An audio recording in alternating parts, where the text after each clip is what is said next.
Our speaker today is John Hubbard. He's well known to Dorset Humanists. I've actually known him for 37 years, and I'm proud to call him my husband.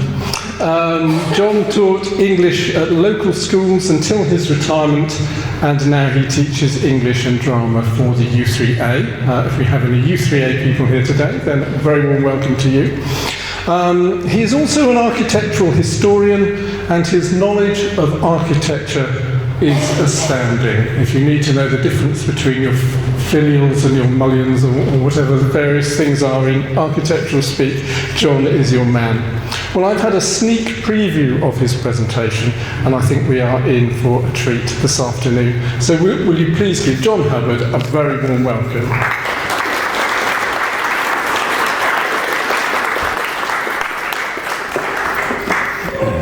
Thank you very much, David. Now, last month's coronation inevitably threw public interest onto some of the things that the King had done during his long apprenticeship as Prince of Wales. And a number of articles appeared in various journals focusing on Poundbury, which many of us in the area will know something of.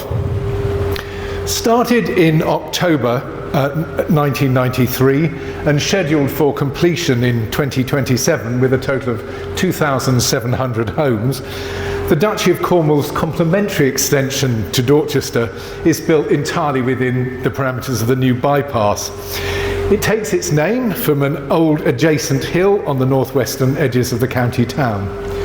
Now, it's built on the principles of urban planning outlined in the then Prince of Wales's 1989 book, A Vision of Britain, an outlook that reacts very confidently against what he determines to be the ugliness of much of urban regeneration, and the word is used advisedly, of the 60s and 70s, with its tower blocks and distorting shopping centres.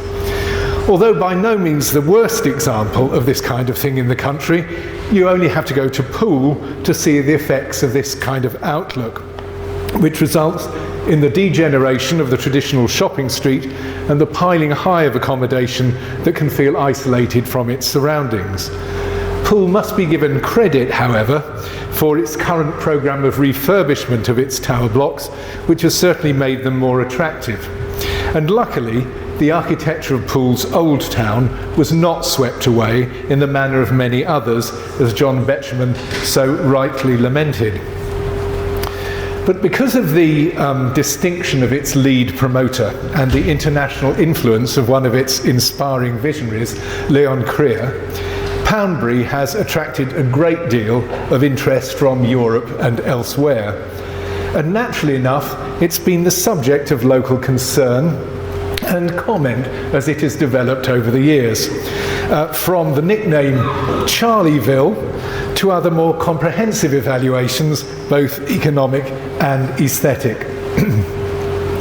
Now, this afternoon I want to consider the development briefly in relation to another well-known royal engagement in town planning, in relation to 20th century garden cities and new towns, and in relation to a small Welsh fantasy by another man preoccupied by architectural beauty.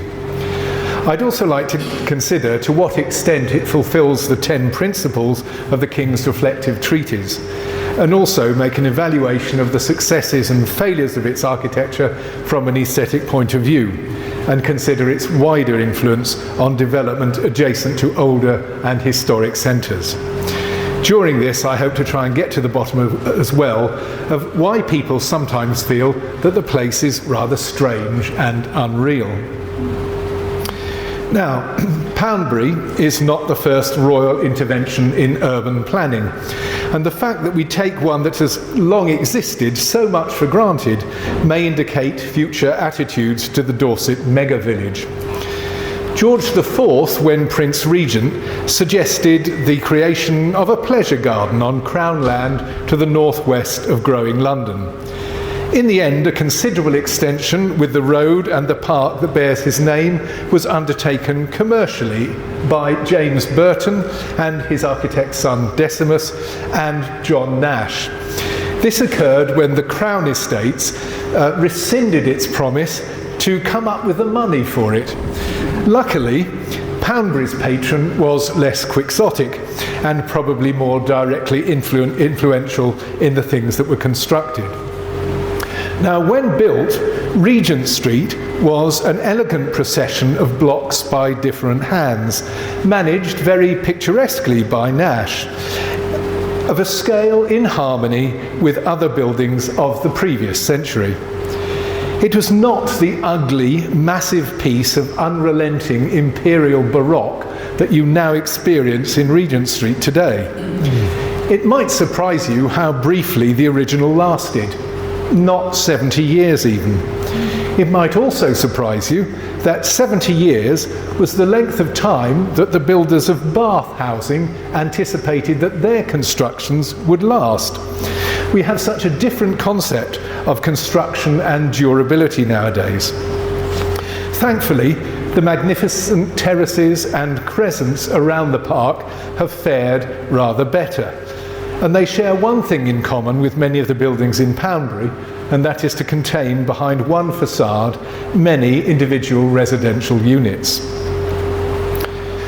One of the architects of Regent's Park, as well as the architect of Buckingham Palace and the Brighton Pavilion, John Nash, had also shown himself interested in the more modest, romantic ideal at the other end of the scale, the cottage ornée, and in 1811 had designed a group of 9 houses of great sympathy to the landscape and surrounds at Blaze Hamlet near Bristol for the retired employees of a Quaker banker and philanthropist.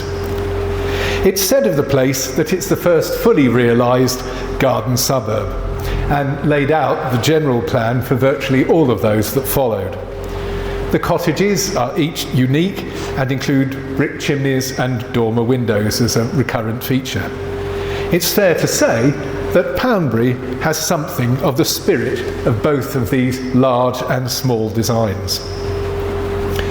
If we turn to the 20th century, the first garden suburb was envisaged by Henrietta Barnett in 1906 in Hampstead, and she employed the architect Raymond Unwin.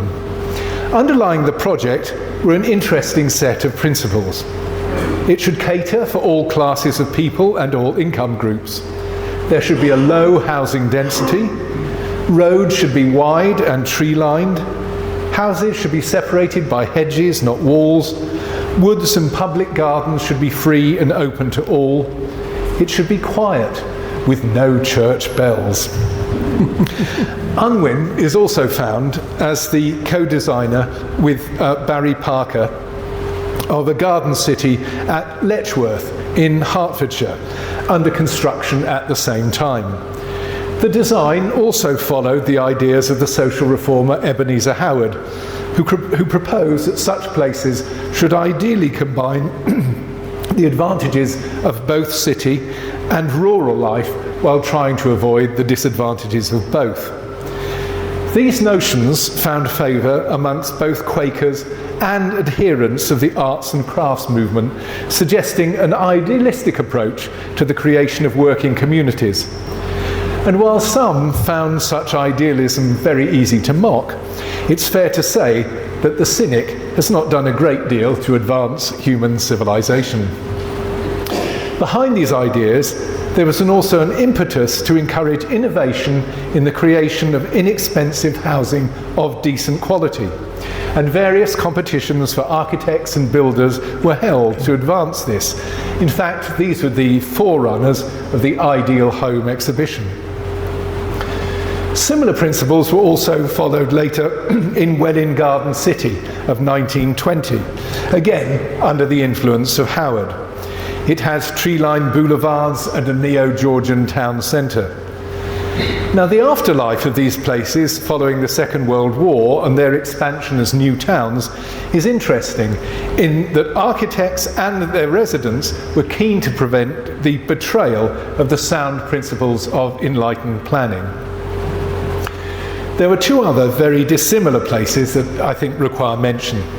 The first is the 1960s new city of Milton Keynes, which was vast in the size of its conception with a target population of about 250,000. Unlike Poundbury, it has an emphatic commitment to modern architecture, and was envisaged on a very rigid grid model with dispersed local centres. It originally restricted the city centre buildings to no higher than the tallest tree, that's 6 stories, and housing no higher than 3. The importance of walkable and safely cyclable routes was an integral part of the plan. Yet despite the extraordinary contrast, there are elements from these ideas that find their way into the expression of Poundbury too. The second rather contrasting place I'd like to mention is a village realised over 50 years between 1925 and 1975 by Clough Williams-Ellis, Portmeirion in Gwynedd in North Wales. It was inspired by the architecture of Portofino in Italy, and alongside buildings of his own design, Williams-Ellis incorporated salvaged classical buildings by others from around the country. The reason I cite it is because it's unabashedly playful, and I think in looking at Poundbury we can sometimes overlook some of its own ludic quality. It's a built environment that at times sends itself up, echoing forms somewhat archly or startlingly, and even in reproducing them, have a look at the form on the right hand side of this picture and this one, even reproducing them in its own children's playground. It is possible to be too po-faced about building, something postmodernism has undoubtedly encouraged us to realise elsewhere and be more relaxed about. Look at this pumping station on the left-hand side and the Disney headquarters where Snow White's dwarves form rather plump caryatids. And if you've been to Prague, you might have seen this building, which has been given the friendly nickname Ginger and Fred. It's worth reminding ourselves as well that in 1989, when Prince Charles wrote his television documentary and book, it was a long time ago. He was a mere 41, Canary Wharf was still just a drawing, and the sole significant skyscrapers in the City of London was the National Westminster Tower. The ensuing development of the last 30 years, it is fair to say, has probably not entirely delighted the sovereign's heart. In his documentary and the pages of the book, he was probably speaking for many when he declared the barbarism of concrete as a dominant visible material and the outer scale developments in many historic towns and cities. He opined, "It seems to me that we have suffered too long from the imposition of a kind of nondescript, mediocre, synthetic international style of architecture which is found everywhere." Now, cheap modernism, as practiced in the 60s and 70s, was indeed unsurprisingly awful in many ways and not very durable. But we do have to remember that the tower blocks so decried today supplied housing far roomier and more hygienic than many of the decayed and cramped slum houses that they replaced. And it is not true that they were without a sense of community.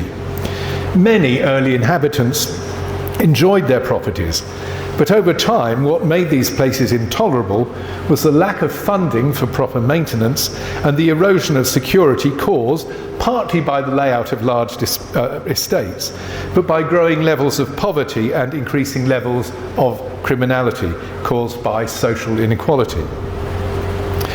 Nor can it said to be entirely true that architects practicing internationally over the last 30 years produced works that were nondescript or mediocre. You only have to have a look at the output of the late Zaha Hadid and Santiago Calatrava to see what is possible with the combination of engineering and form. But I don't think these were the people he had in mind. The worst architecture is usually that which has been built subject to too tight economic constraints.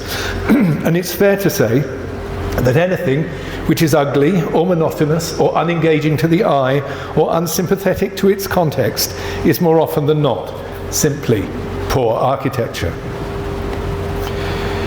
In the central part of his book, Prince Charles suggested 10 principles to consider in urban design, which might, in his words, satisfy intangible needs of the spirit, which, if you consider them, as we are about to do, means a satisfying aesthetic which produces an emotional uplift and contentment, and it's probably only fair to bear these in mind when evaluating Poundbury. The 10 focuses and related principles are in brief these. Firstly, place, of which he wrote this: "We should feel the lie of the land and its contours and respect them as a result.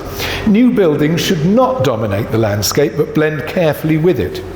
Often large buildings can be separated into elements which can humanize the scale, give a gentler skyline and enhance the picturesque quality of our landscape."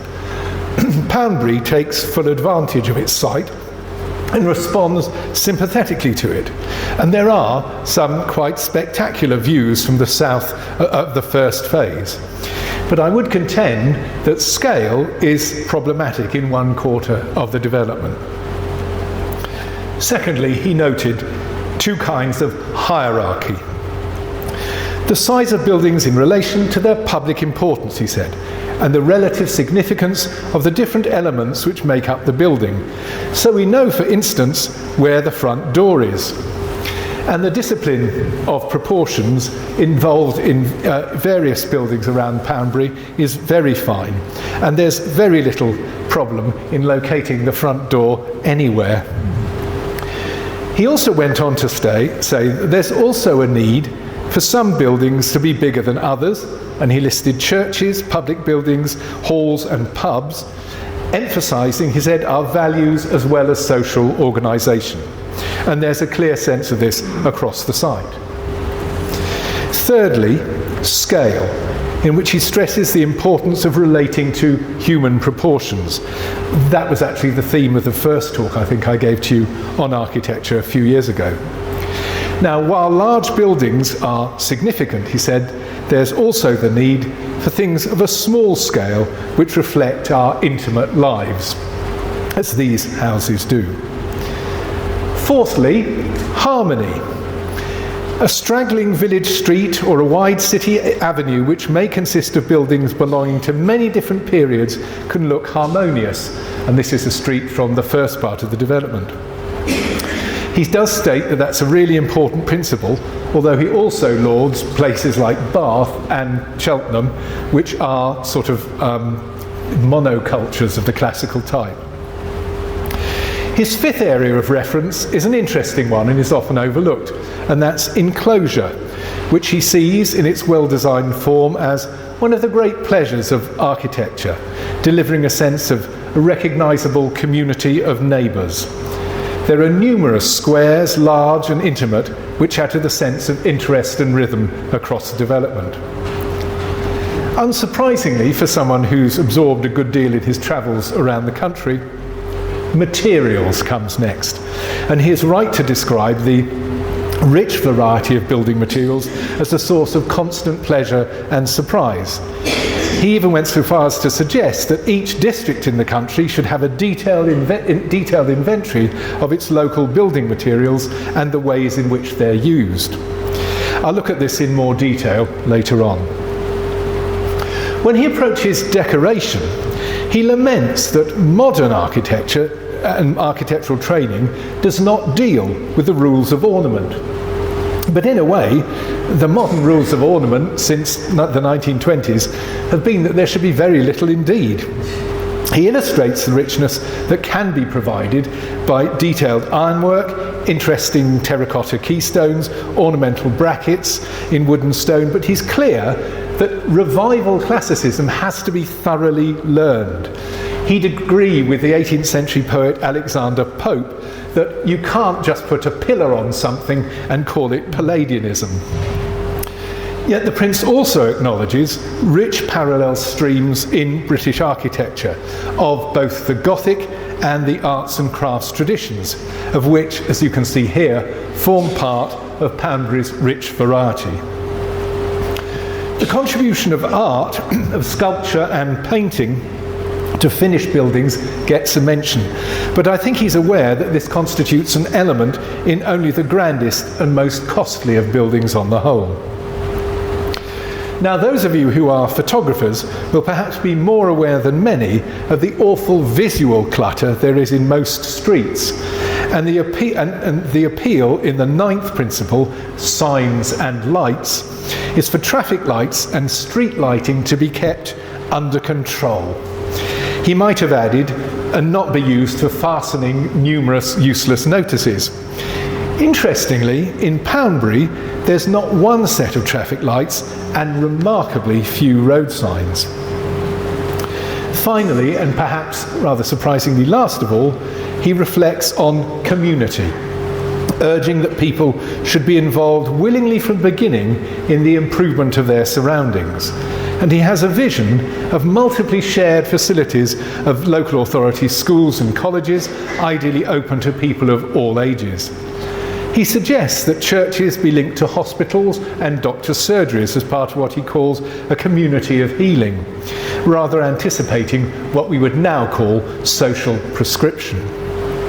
Good communities, he states, are usually small enough for people to get together to organise the things they want.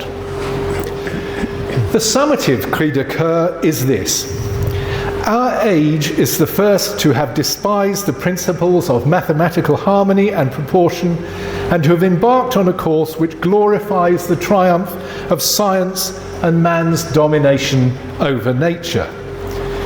Now, I see what he's getting at, but this seems to be slightly muddled thinking. For what is mathematics if it's not a science? The plea overall, perhaps, is for proportion to be observed in terms of human scale and in relation to the land one is building on, and for materials to derive from local sources and traditions. The Prince was influenced by many in the evolution of his architectural outlook and read widely, but there are perhaps 3 individuals who deserve particular mention. Firstly, Léon Krier, the Luxembourger, who is one of the first and most prominent critics of architectural modernism, mainly of its functionalism and the way it separates and zones parts of towns and creates what he would call suburbanism. He campaigned for the renaissance of traditional grown cities with an expansion based on a city with many focal points. Bournemouth is actually, despite the decline in the centre, a little bit like that. Secondly, in the middle there, John Thompson, who died this year, who was a founding trustee of the Prince of Wales Institute of Architecture, but more widely known for his work in urban regeneration and the promotion of genuine and sincere responses to community involvement in residential projects, whether through reworking existing buildings, repurposing them and the space around them, or building afresh. Thirdly, Quinlan Terry, the leading light of the classical revivalism from the 80s onwards, and designer of Richmond Riverside and many other buildings which observe with loyalty as well as wit and humour the disciplines of 18th century design. The influence of each can be seen in various ways on the project of Poundbury. Now, there are social as well as aesthetic principles behind Poundbury, one of which is a mix of affordable homes alongside less affordable properties. And 35% of those being built are affordable homes for rent, shared ownership or discounted sales. And by alongside, in this project, they mean fully integrated and indistinguishable, an aspect that has influenced national planning policy subsequently. The Duchess Estates Director, Ben Murphy, quoted in the Big Issue recently, said, "All the places that really work well, that have social cohesion, are diverse. It brings vibrancy and vitality to a place, and I think it benefits the community at large by having a well-balanced mixture of tenures and people from all walks of life." I hope it's not too churlish to add the caveat that some people have suggested to me that social comfort in these cheek-by-jowl mixes is not quite as easy to magic up as through simple directive and apportioning of types of tenancy, and I'd be interested to know what you have heard on that score. Yet, for all the democratic spirit, one thing I do find slightly disappointing is to discover in the early development that through roads from an immediately neighbouring Dorchester estate are barred, as if the cars of non-residents have to be kept at a safe distance. Now, the 2021 census results produce some interesting statistics, which in their various respects both contradict and confirm some expectations. Now, given the economy of our county, it's surprising that nearly 95% of the properties in Poundbury are inhabited by people with no second address. Outright ownership of homes ranges from 39% in one area to 62% in the oldest section, a rather expected growth over time. Social rental proportions across different areas range from 6 to 53%, and private rental arrangements from 18 to 31. In most sections, the proportion of retired people is rarely lower than about a third, and can be as high as 63%. The racial mix is slightly more cosmopolitan than Dorset's rather low mixture. The big question then that Poundbury seeks to answer is this: how can you create an extensive housing development that is both functionally effective and architecturally interesting? One of the greatest weaknesses of many large-scale developments is that sense of monotony. The individual units over extensive areas are repetitive in style and limited in variety of size. If you've looked at builders' prospectuses, you'll appreciate a fairly limited range of offers of size and layout.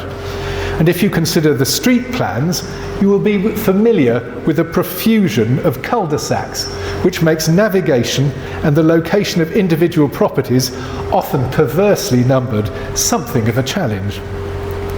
From the outset, Poundbury was conceived as a small town in its own right, with a pattern of interconnected through roads.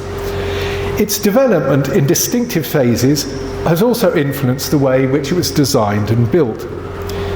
It's also worth remarking on the advantage that the Duchy of Cornwall has in not being beholden to shareholders and other short-term financial considerations of annual profits, which enabled it to take a longer view about financial returns. Now, as you can see from this early imaginative sketch by Creer, the reproduction of architectural massing that is familiar from organically growing cities was factored in, so that the texture of a town was recreated. And while the building in Bournemouth is completely modern, you can feel the same sense of evolved mass and height in our own town around a number of points. The university and the financial and commercial sector around the Lansdowne, and the hotel and entertainment sector from the Bick to the Hilton. Although in themselves, these have replaced other large-scale town centre buildings that had previously existed.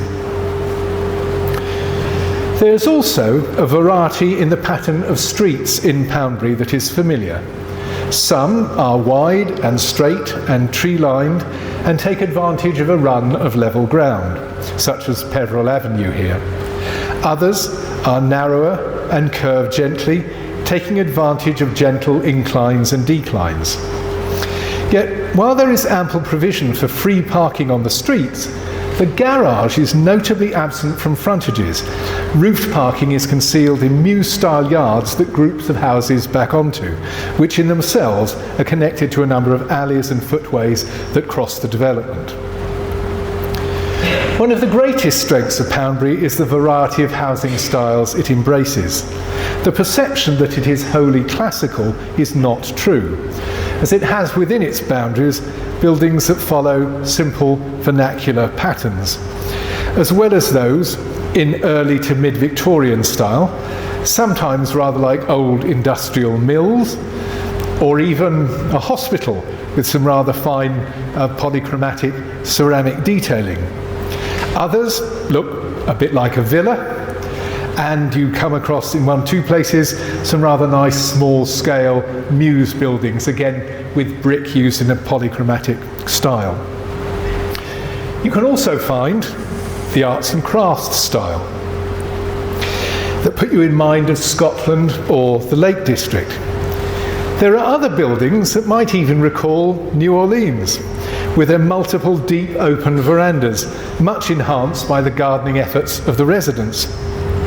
And others that are unique in style, quite often buildings intended as a landmark structure, as these from the first and later sections of the development.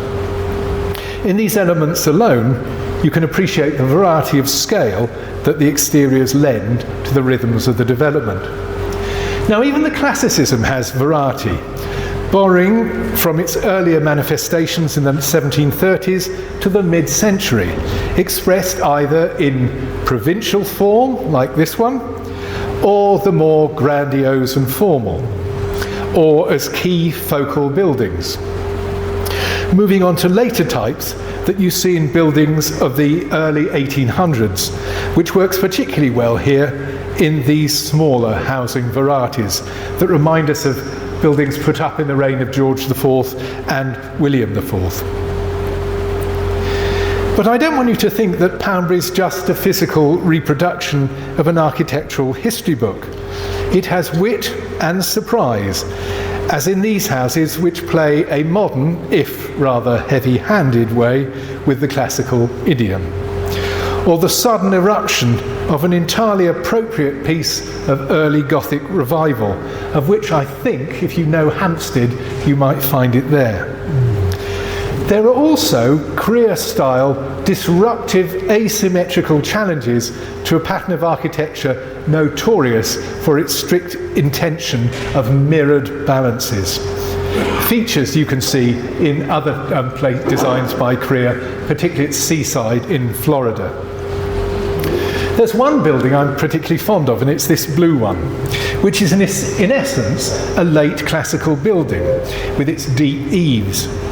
But it's been given exactly the style of late Victorian or Edwardian bays that would have been added in that period as it reacted to the restrictions of a style it had come to regard as uncongenial. But it does show the levels of conscious artifice that are being played with here architecturally, and this is an aspect I'll return to later. Inevitably, on such a large site, there are also original buildings and trees, and these have been carefully preserved, renovated and incorporated. The large crescent around Poundbury House, which is that building on the bottom left there, takes full advantage of this. And just opposite the imposing Queen Mother Square is a low-rise garden centre in former farm buildings, which gives a sense of open airiness to this section of the town, something that those in search of grandeur often neglect, resulting in a feeling of oppressive claustrophobia, which you might have experienced in cities like Vienna. One of the things that makes Poundbury such a pleasure to walk around is the variety not only of building types, with their variations of scale and formality, but also the range of materials. And you will find fine, highly finished Portland ashlar. You will find rougher, local, creamy stone that comes from the middle of the county, and flint. There are numerous types and colours of brick, from yellow to various shades of red, and blue engineer's brick used as well, all of the highest quality and with the finest crafted elements forming the architraves and relieving arches of windows and doors. Needless to say, such a collection of buildings, which tends to the later 18th and early 19th centuries in its references, there is plenty of painted stucco. Although the speed at which the development has been built has occasionally caused some problems with quality control, and there are some poorly bonded surfaces and recurrent flaking of paintwork applied to surfaces that have not been sufficiently patiently prepared. It's rare for building types used in one part of the town to be found in a different sector, and each phase has a distinct character. And in each phase, its main and less important squares have their landmark and eye-catching buildings, which are in themselves unique. This is Strathmore House in Queen Mother Square. One of the things that allows a large number of imposing buildings to be part of the overall design is the subdivision of a substantial edifice into 6 flats. And that is a fairly recurrent unit, though it's dressed in many ways, and these are only 2 examples. There are, of course, individual houses that stand alone and have significant accommodation and retail between £1 and £2 million. But buildings of equal weight may contain flats that are for sale for between 250 and 350,000.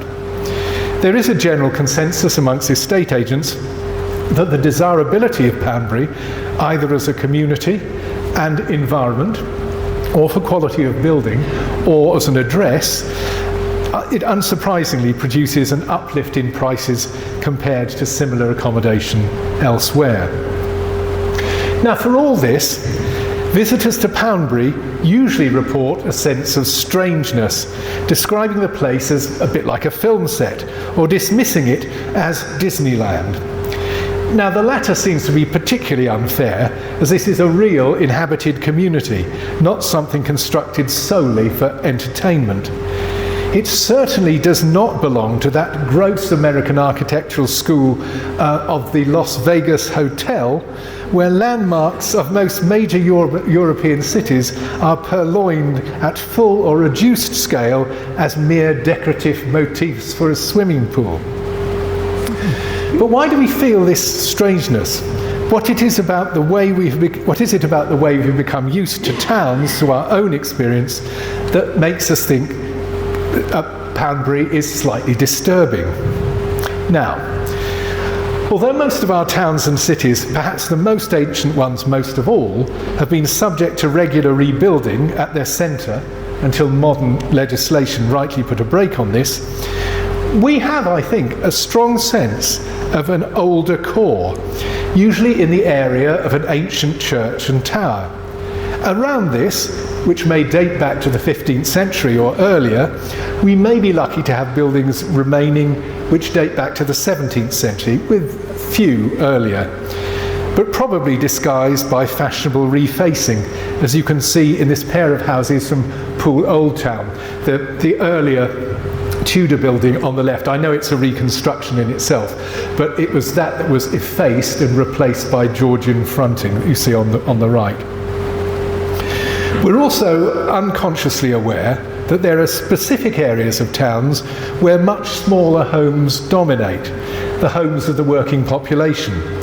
My first house in Blandford, on the edge of the town by the water meadows, was one of these, separated from the grander style of the bourgeoisie and the merchant classes.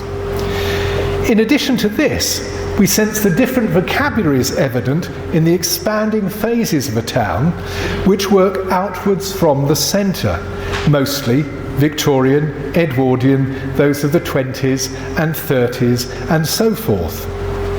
This is evident in the streets here, just down the road, and the parades of shops, of which these are photographs. You don't have to be an architectural historian or an estate agent to recognise and realise these things. It's part of our subliminal observation of our environment as we pass through it during our long lives. Now, Poundbury works as an environment in a completely different way. Although we've seen there's a clear concept plan, each phase has a main focus, invariably on a secular building, as I've suggested, rather so that the phase could be self-sufficient while the other one was being constructed. The first section has as its focus Poundbury Square, top left, the second Buttermarket, top right, and the third, the Queen Mother Square at the bottom, the architectural climax with its large-scale buildings and its lofty tower. And the final phase will have Crown Square, and that's as it is envisaged, and that is it currently under construction. There are other lesser squares and attractive open spaces in between, such as Challicum, Beechwood, Whitecross Square and Hamslade Green. But in this listing of sequence, you'll see a problem. The area that is signposted by its buildings as the major centre and from which things might radiate has in fact been the area which has been built towards, and its style is not the oldest to be found in the development, and its surroundings are still being constructed. So that the interior map of a town that our life's experience has given us feels itself challenged and confused. The other problem is that there's no ancient heart from which buildings accrue a modernity as they are built at an increasing distance from the centre. In fact, buildings alluding to older styles in design are mixed throughout the development, rather than being more concentrated closer to an ancient core. You could say this is a deliberate decision which has integrity, a desire not to create a mock English town, but to let the buildings individually stand for themselves. Yet, while I hesitate to say it in front of this audience, in some ways I think what Poundbury needs from an architectural point of view is a decent church and church tower. Our reaction then is, I suggest, coming from a deep cultural conditioning. But cultural conditioning can also attune us to acceptance rather than query. Consider this. Nearly every church built in the late 19th century in the style we quickly define as Victorian is in itself a revival, Gothic revival. They were a deliberate, rather evangelical reaction against the implicitly pagan classical styles.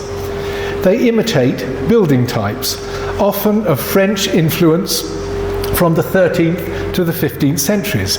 And we do not bat an eyelid at this oddity, as it is so widespread. St. Peter's here and St. Stephen's in the town centre are two excellent examples of something very strange that we've come to experience as totally everyday. Yet I was talking to a friend the other day who was startled by a church of the same era which was an imitation of the Norman and Romanesque, like the nave of Christ Church Priory, and they noticed it because that revival is so rare. We are also used to houses that are built echoing the styles of other years. Again, the Victorians are very good at that. But in both these examples of churches and houses, we touch another aesthetic aspect. They are very often individually and physically isolated buildings. In Poundbury, we get extensive massing and concentration of imitative revival types, which is unusual. Now, in the garden cities of the early 20th century to which I previously alluded, although the architecture referred to other times, the resulting buildings were very much of their own era and style, and there was a sense of freshness and confident originality. Now, while the plan, concept and variety of Poundbury is original in itself, you could argue that the architecture of much of it represents a crisis of confidence in the way we move forward with design if we feel brutal modernism is unwelcome. The prevailing argument seems to be that we do not move forward, we move backward only. But there's no denying the charm and attraction and sense of elegant enclosed sufficiency we may feel in the various house types that are constructed here. Poundbury was conceived in the days before the internet and before COVID, two things which have significantly altered the ways we conduct our lives, particularly in aspects of commercial engagement. Now, although Poundbury has many shops and businesses and light industry, the Duchy fact sheet is packed with them for the last 30 pages, it lacks what we might call a recognisable high street. The distribution of commerce across the multi-centre development is part of the urban agenda promoted by CREA. So that around the main squares or hubs of each sector, you do get groups of commercial premises. But because they're dispersed and because we do so much online now, there seems inadequate footfall for ordinary shops. so that many are now bases for service-type businesses or showrooms opened only by appointment, rather than bustling centres in their own right.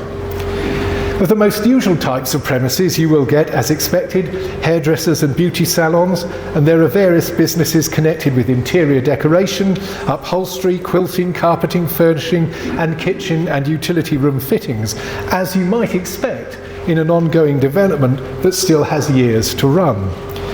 You can find a pet supply shop, a toy shop, a gift shop, a florist, 2 bridal costumiers, but I could find neither an ordinary chemist nor a bookshop or stationer's.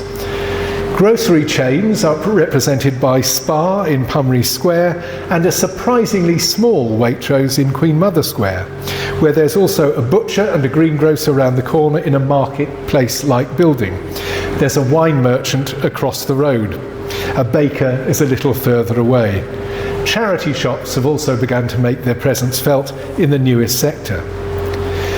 Of the service providers' premises, there are physiotherapists and chiropractors galore, opticians and dentists, and numerous home care agencies. Also, reflective of the current economy of this place, large premises belonging to estate agencies and house builders concerned with the marketing of the properties on the development. Yet the dominance of what are effectively offices with street frontages does reduce the offer of shops and the pull of those areas. There's not a very strong sense that the businesses located across the development are really thriving. In most areas, there are coffee shops with character and regular followings, no doubt. And in the north and south parts, 2 pubs, or 1 pub and a hotel. The quite homely Poet Laureate and the very grand Duchess of Cornwall. Now this latter, by itself, observed objectively, is a splendidly confident and very correct building. It is a magnificent Italianate palazzo over 5 stories. Its interior is airy, bright and spacious, but I can't help thinking that for a pub/hotel, it's jarringly over-elaborated. It could perhaps be the old headquarters of a bank in EC2 before the skyscraper hit the City of London. And this is where I think some of the aesthetic aspects of the project might be called into question. The Duchess pub is effectively a landmark gateway building for Queen Mother Square, which terminates in the Royal Pavilion with its Regency motifs and its tower. To the east, there's the porticoed and stuccoed Strathmore House, which I showed you earlier, the yellow building, and to the west, an elegant range of buildings which house the supermarket, the southwest corner of which is expressed as a pavilion with a pyramidal roof and lantern, which echoes the taller buildings across the diagonal. This one is from the studio of Quinlan and Francis Terry. It's clear from the initial concept sketches that this area was always intended to be the architectural climax, where the larger scale buildings would mass. But I'd like to argue that, given the emphasis in the Prince's book on scale, it is a mistake. It is simply over large. It is impressive, yes, but if you see it in the context of Dorset and its towns as a whole, this is not urban architecture, but metropolitan. Perhaps one might suggest this comes about from Creer as an architect, an architectural conceptualist being largely engaged with projects connected with great city centres rather than towns. And although his town planning, as in Seaside in Florida, is small scale and can be small scale and low level, maybe his respect for his client and the client's amiable respect for his grandmother took them both down rather grandiose byways.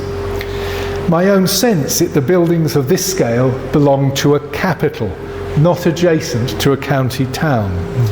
Poundbury is, after all, rather smaller in terms of population than Blandford Forum, and you can't get a better example of a restful and beautiful architectural centre and the beneficial effect of more delicately proportioned buildings than that. The sense of metropolitan rather than country style was also brought home to me by the marketing of apartments in the Royal Pavilion, for which the original tagline was, "A little part of Mayfair in Dorset," to which the only possible response, after a profound and almost emetic shudder, is why? Well, the answer is, of course, so that you can put a luxury spa on the ground floor. Again, while the design is not unattractive, it uses those Regency motifs subtly on the corners at the top there, and in other window features. The darker brick, I've never seen used in Dorset on that kind of scale. It is a local brick, it's familiar to the Dorchester area, but it's rather draining and overwhelming. Now, if you take the tower, it is impressive. It rises from a massive stone triumphal arch that's reminiscent, well, of London and the work of Lutyens, perhaps. Its classical top sort of humorously echoes that funny little monument on Carlton Hill in Edinburgh to Dugald Stewart. But if you are going to build a monumental piece, I think it demands a context that respects it. It has no processional access to its opening, rather a car park set slightly askew. And on the other side, where you might expect it to open onto a beautiful straight avenue of trees and tall buildings, the line of sight is immediately cut across by a row of small homes. It seems to me it's a very expensive opportunity, very much wasted, unless I have missed a postmodern joke. It is a landscape, a landmark for miles, and it does fit in with the scale of some of the adjacent buildings in this part of the development. But it seems to me it tries to shrug off its dominance with an embarrassed stumble on its own doorstep. But while I'm very fond of much of Poundbury as a local, I have to say that Queen Mother Square, while elegant in itself, errs on the side of the pretentious and would have benefited from a more moderate consideration of its size. There is, though, a very positive aspect of the Poundbury phenomenon, and the attitude to domestic building that must not be underestimated, and that is the influence on housing design within older settlements and in their extension. It has given architects the confidence to pay their own tribute to traditional styles and local materials. I have very vivid memories as a teenager of cycling across Dorset and its villages and feeling a sense of jarring alienation as I came across village fringes of bungalowed cul-de-sacs in artificial stone or foreign brick, or bland houses dominated by plate glass, or concrete tile hanging, so prominent in the 70s and 80s. And while I have no doubt that they are very pleasant places within which to live, they simply felt completely out of place. Today, building in such styles seems to be past, and more often than not, architects express themselves in very effective infilling, as you can see here at Stowborough near Wareham, and also with varying degrees of success at Hazelbury Bryan. And if you're at my talk on Dorset villages, you may remember you had to ask me which slides were of historic and which of recent cottages so convincingly had contemporary architects absorbed the vernacular vocabulary. Furthermore, on the outskirts of Blandford and in Shillingstone, there is a bold individualism shown too. Architects no longer feel inhibited in looking to the past solely for exact examples and models, nor does this stop them from designing houses with all the modern sensitivities to heat, insulation and generation as in Poundbury. It's not just in villages that this new contextualism has come to express itself.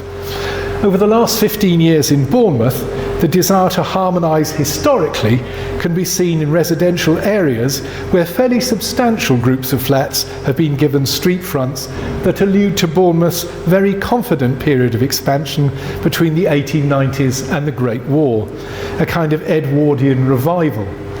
As you can see in these examples from the bottom of Glenfurniss Avenue in Talbot Woods, Clarendon Road in Westbourne, which were completed earlier this year, and at Knoll Road in Boscombe.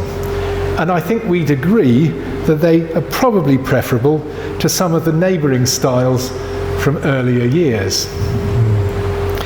Sadly, the immediate demands of profit for some house builders can still produce somewhat bleak and monotonous landscapes with a thoughtless regard for variation or detail.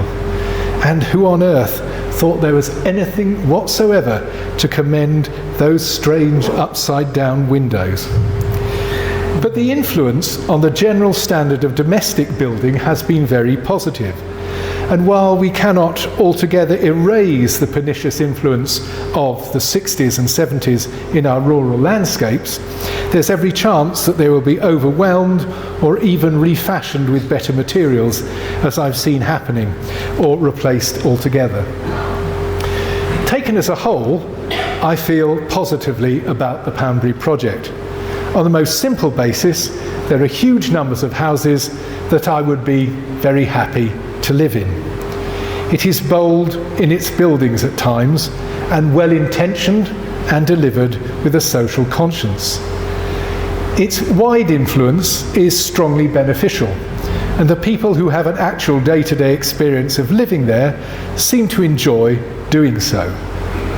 I have no doubt that over time we will wonder at it less. There are, in my view, some misjudgments, although others would see the things I find troubling as gloriously triumphant. Whatever disagreements one may have about it, it is never less than interesting. Its success has encouraged the Duchy to embark on a similar project in Cornwall itself, with a projected build outside of Newquay of 4,000 homes by 2045. And housing is something, thanks to the pernicious snapping up of houses for holiday use only, is something which Cornwall desperately needs. For many, Poundbury will always remain a bit of a curate's or citizen's egg. But if the King were to ask me how I found it, I think I could say with some confidence, parts of it, Your Majesty, are excellent.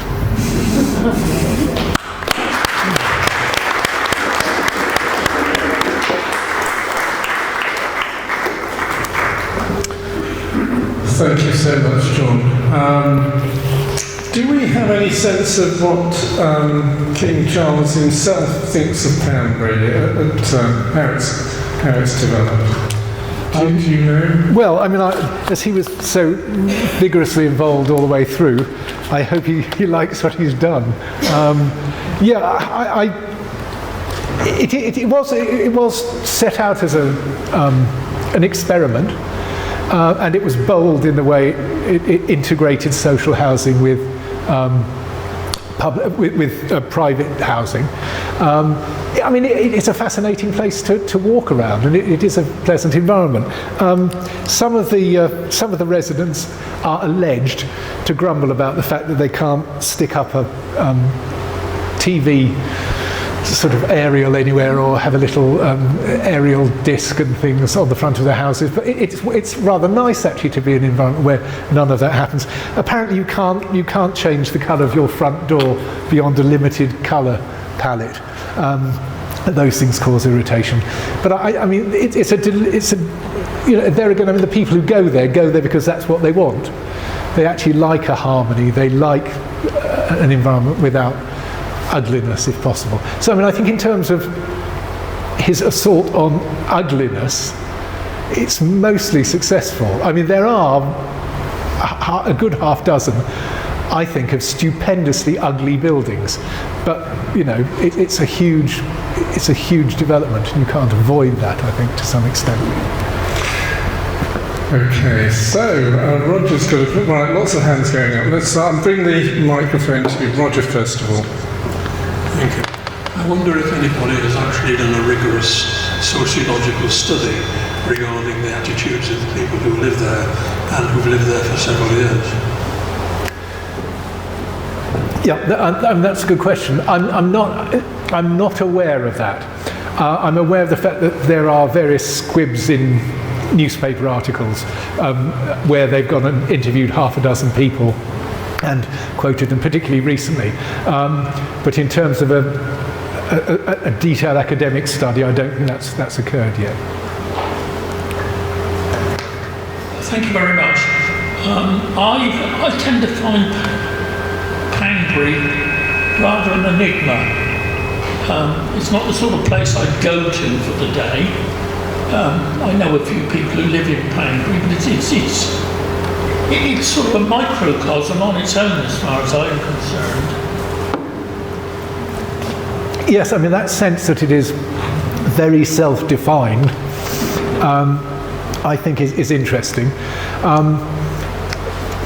The other thing is, it is also interesting, that one study they did do was of car use, because the great emphasis with Poundbury is that it was meant to be a walkable town, that you could get anywhere important in 10 minutes on foot if you needed to.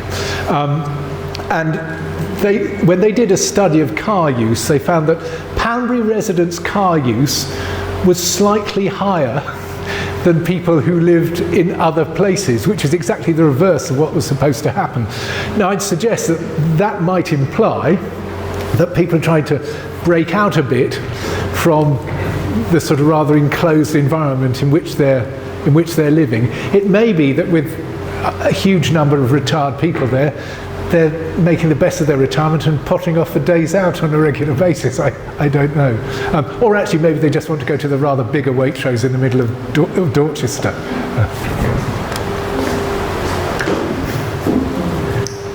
Very interesting talk, thank you. Do you happen to know the rough number of people per hectare in Poundbury and how it compares to other towns of the similar size? It is actually I don't know in terms of number of people, but I do know in terms of houses. It's actually rather more dense in its construction. Apparently their standard construction is 10 to 12 larger houses per acre. In Poundbury it's 15 to 20. So it is a denser development than you might expect. In terms of actual population per square kilometre or whatever, I can't help you on that, I'm afraid, sorry. They usually measure these things in bed spaces per acre, don't they? Yeah, I think so. I can look that up and I'll let you know. I mean, I will research that for you, see what I can come up with. I find it a very stark and interesting place, which shows a lack of people doing things to it, which would make it more comfortable and human, if you like. And I mean, I don't know when planning laws really came into being, and I know that recently the planning laws that we have, if you want to modify your home or build something in the middle of other buildings, the reasons that these things can be refused are very inadequate and stupid. And it seems to me that planning should be able to take care of some of those things. But I mean, my first feeling when I saw Poundbury was, well, where are the trees?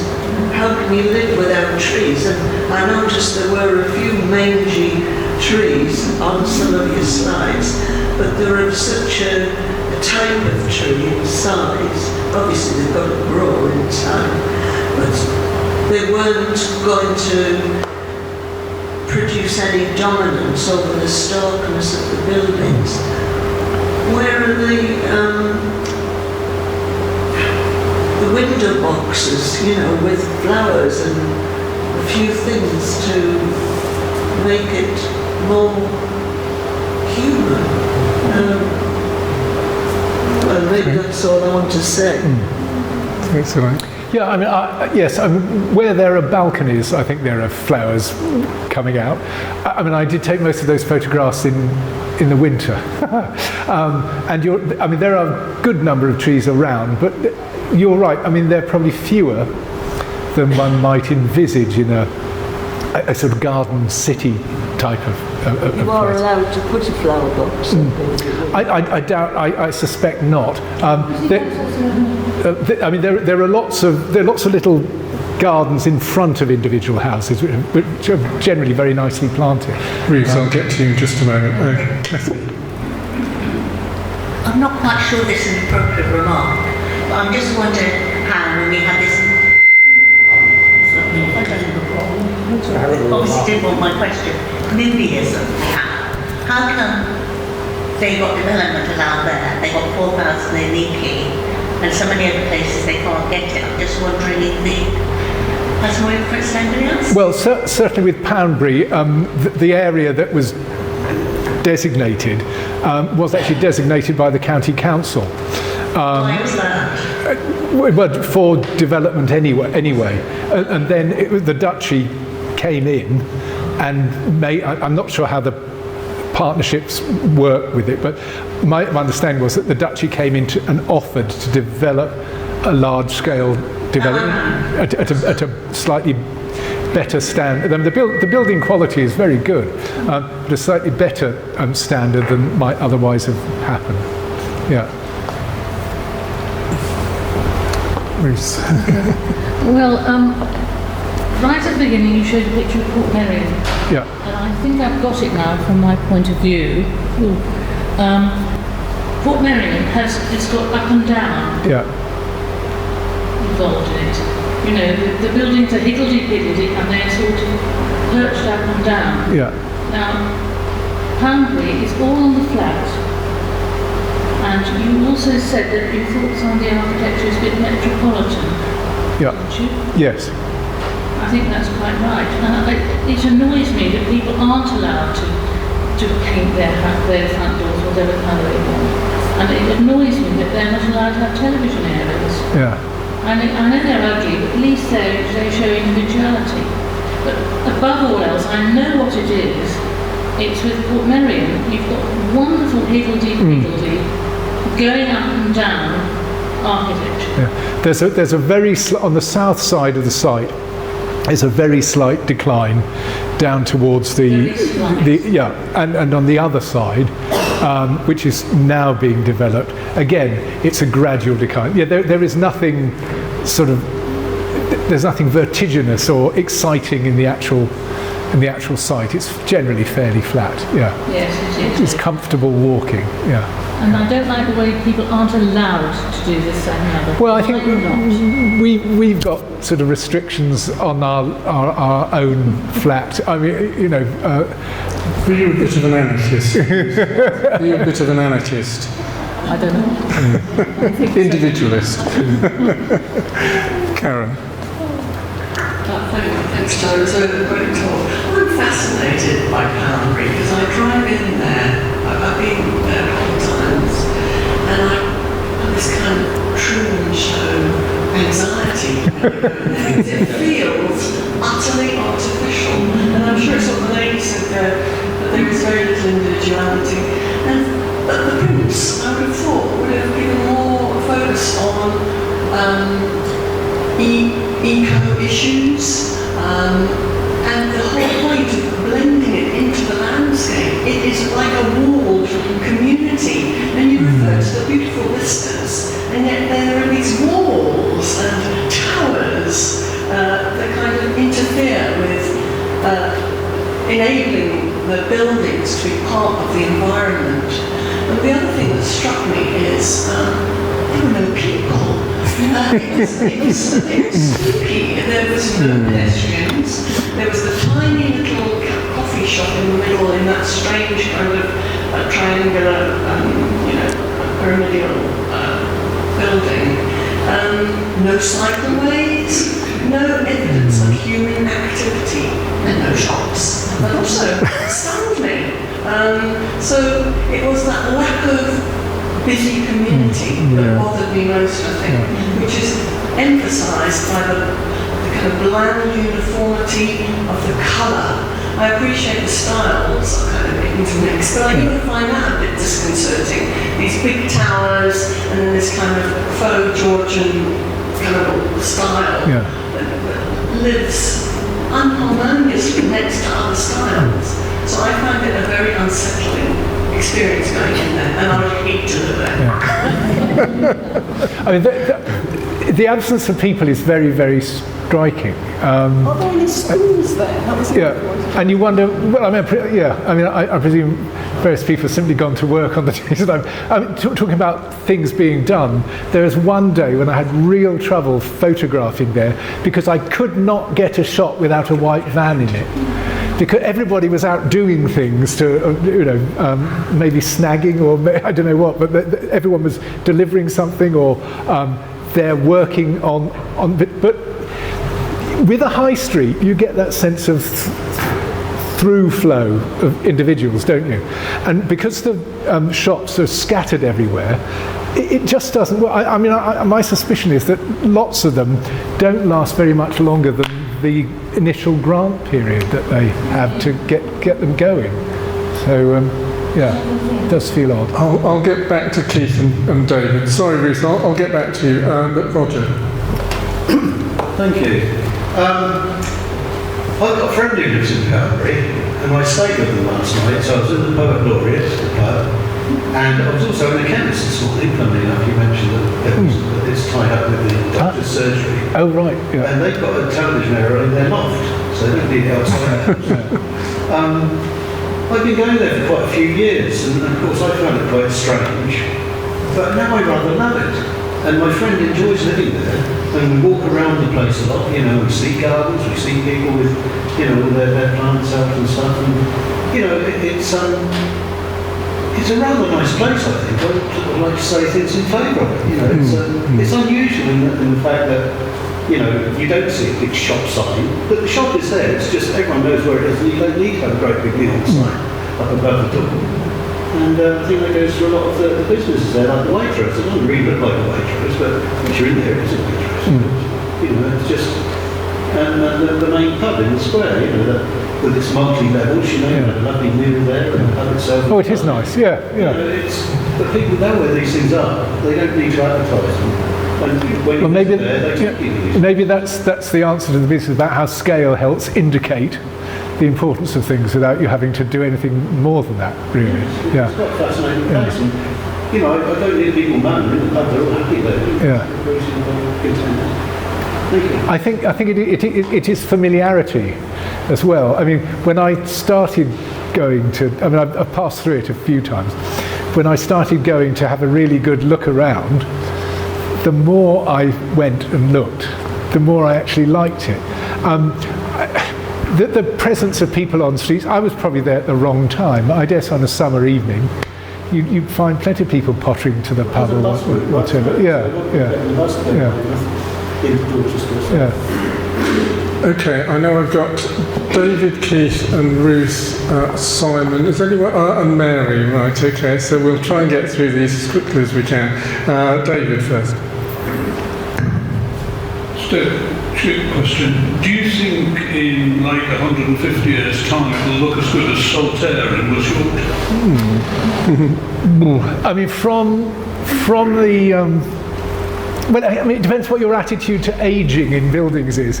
I mean, a lot of the surfaces of the Phase 1 buildings around Poundbury have now got a sort of reddish. It's not quite mould, it's a reddish kind of algae on it, and they're beginning to look rather decrepit.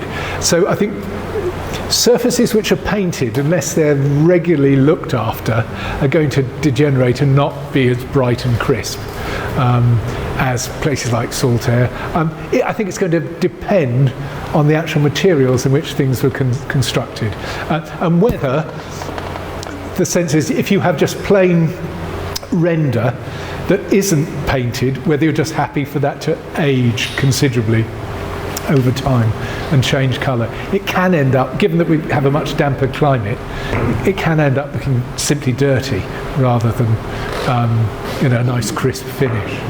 Yeah. So I don't know. There's a chance it'll be better maintained than places run by a local authority, I suspect. I was going to ask for a show of hands who would like to go and live in Poundbury. Oh, well, let's do that. Who would like to live in Poundbury? We've got 1, 2, 3.5. Four, yeah, right, possibly 5. Who would definitely not like to live in Poundbury? Oh, right, okay, we'll do it. That's quite interesting, Keith. It was definitely a majority in favour of not living there. Reece? Well, is there only one little thing that they may consider? In Westbourne, where I come from, and we've got a lovely arcade full of lovely, very nice, different shops. And people love going to this arcade. And that kind of developed, I suppose, all the architectural style is much, I expect the architectural style is much the same, but it's still a very interesting feature. Yeah, but it makes it closer, doesn't it? The trouble with all the shops is that they're always around the edges of a square, and there isn't quite that sense of, nipping backwards and forwards across a road, but I mean, they're there, but they don't feel the same as a high street. Yeah. I do think Charles should have got you into this project at a much earlier stage, John. Anyway, Simon. Hi, I think it was a jolly good talk by an architectural enthusiast about a project by an architectural enthusiast, the Kai's Kingdom. I was struck driving here with Angela, and we got to the bottom of the Wimborne Road, and then it's some massive shops and cars getting in the way of each other, loads of slightly strange churches, and a sense of kind of everyday conflict that you get in a thriving town centre. Different people trying different things, some people selling rubbish, some people selling something slightly better. And obviously that's not there in Poundbury. I mean, I'm grateful to your talk, because I think, like other people, probably I've just visited to see it, gone to the main square, felt, well, it's okay, but I'm not blown away. It's not Portland area, and I don't know what I was expecting.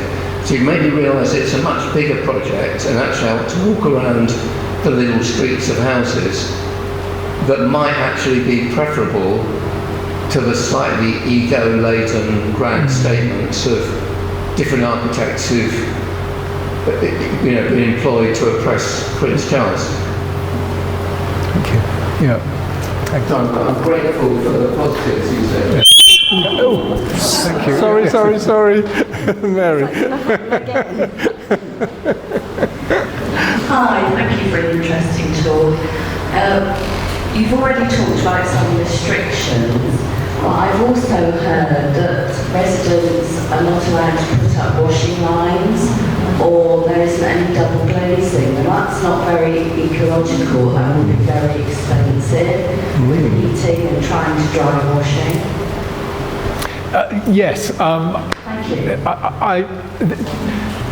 All of the windows that you can see are wooden, and the grump from people is that they'd actually like to replace them with good imitation UPVC windows. Yeah, I mean, you wouldn't notice the difference, to be honest, but there are restrictions. I'm not sure that my sense was that some of the windows were, that I didn't look too closely, but I made an assumption that many of the windows were double glazed, because you can have double glazing inside wooden units. I may be entirely wrong about that. Yeah. Yeah. I mean, I didn't, obviously there are various ecological principles behind it in terms of insulation otherwise, and there's a big article on the anaerobic digesters and things like that. I didn't mention all of that. But yeah, there are some a number of green principles behind the development. But yes, I mean, washing lines and things are, I don't know whether they're allowed out the back, because all of these places have little courtyards where cars can go and so on. I mean, the gardens in Poundbury are always remarkably small for the size of the houses, I think. But that's because of the way that I think the houses back onto courtyards, where there are dustbins and all that kind of, street rubbish that you things that you do actually want to keep out of sight on the street front, perhaps. But yeah, washing lines are always a bizarre kind of bone of contention in developments, aren't they? And I bet some of you have, maybe you live in flats and there's a clause in your lease saying you can't hang your washing out on your balcony. Really weird things like that. It's very strange. Are we there, or is there any further? Yeah, John? Just one observation about small gardens. You said that one of Charles's aims was to be able to walk quickly reasonably quickly from one side to the other and into the middle. And of course that is achieved by having small gardens. If you have large gardens in suburbs, you can't get pathways. Yeah. It's a trade-off. Yes. Final question.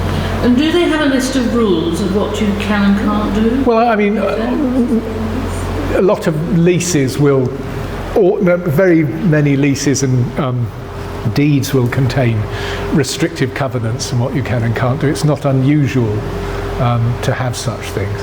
But yeah, there is a list of one or two things you can't do. And as you said, you don't need an aerial on your roof if you can have one in it. Yeah. Dan, and if they've made it so that you can't have too many cars driving through the area, have they also reduced the amount of car parking space that has been placed in the area? Because if we're reducing the size of gardens to make it easier to walk through the area, it would be a bit unfair for people who are walking to also have to walk past enormous spaces filled with cars. Yeah, it's surprising how much on-street car parking there is. It's a bit disappointing. But, again, it's kind of what you'd expect. If you are going to use your car a couple of times during the day, it's a lot easier to pop it outside your front door than it is round the back in the little yard, which you then have to negotiate small streets to get on your way. But yes, there's a surprising amount of on-street car parking. I mean, there isn't actually a restriction on car use there, but I was just saying that the locals use their cars more than the average citizen does, or that was the last survey. That's not particularly current now.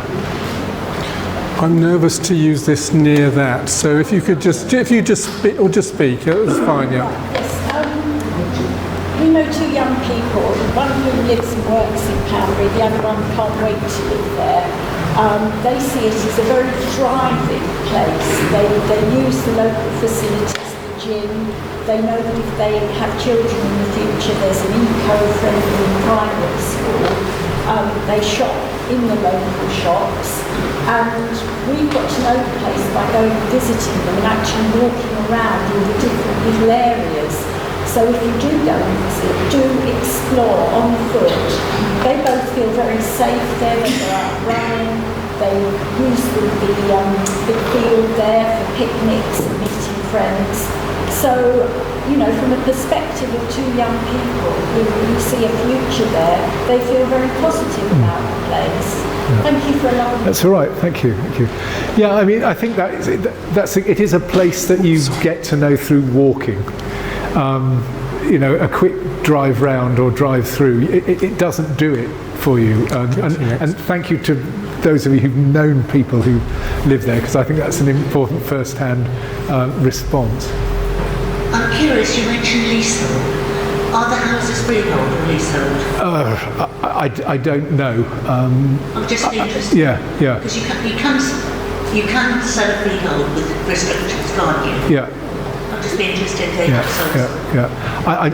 I'll have a look at some of the photographs I got of the estate agent's bump and let you know. We're running out of time, but I've still got 3 hands. If you can be very brief now with a question to John rather than a little sort of mini commentary. Questions only, please. My question, what's public transport like in Poundbury? I think that, I mean, the main links are not bad, both to the town and to Dorchester and beyond, aren't there?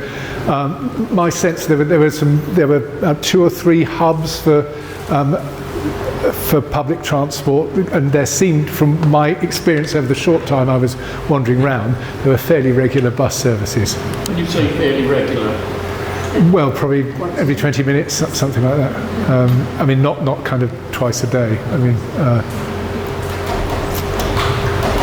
Do you know if there's a good level of social housing in Poundbury? Well, it's integrated totally, and that was something I wanted to, if anyone who knows people who live there, because when I mentioned this to somebody, they said, oh, well, people don't feel very comfortable there. And I didn't probe them because I didn't have time. But some people, the implication was that this is such a glorious kind of middle class kind of thing that people who had social housing within it weren't going to feel at home, which I thought was in its own way a slightly snobby response. But I don't know. But shop being waitress. Well, yes. Well, yes. I mean, there are no cheap shots in Poundbury. It's probably fair to say. Yeah. Okay, last one. Elaine, can I restrict you to a question, please? Just a brief question. I know you like to talk.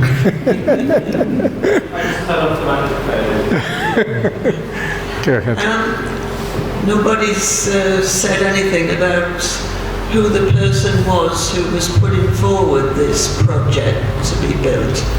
And my question is, if this same project had been put forward by some building firm, nothing to do with the future king of our country, or an individual even, would it have been accepted? Should this project have been refused on planning? No, I mean, it was designated, I mean, the area was designated specifically by the county council for housing development. I mean, as it happens, they've effectively coordinated about half a dozen national and local building firms, and local architects as well as London ones and so on. I think the land on which it stands is Duchy of Cornwall land, but it was you know, the area was designated by the council for development. If I were in the council, I wouldn't turn down any offer to produce a decent housing development to decent quality. I'm sure I mean, the thing is that you get lots of builders who will put in plans and they'll say, oh Lord, we can't make a profit like that, and then all of a sudden you find they've given their chief executive a £38 million bonus. You know, it just doesn't make any sense. And the Duchy of Cornwall is not a charity, and it will make money out of this in the long term, but they don't need to make the money immediately in the same way as building firms do, and they don't make excuses about not being able to turn a profit because they're being obliged to put in social housing. So, okay. Please give John another big round of applause.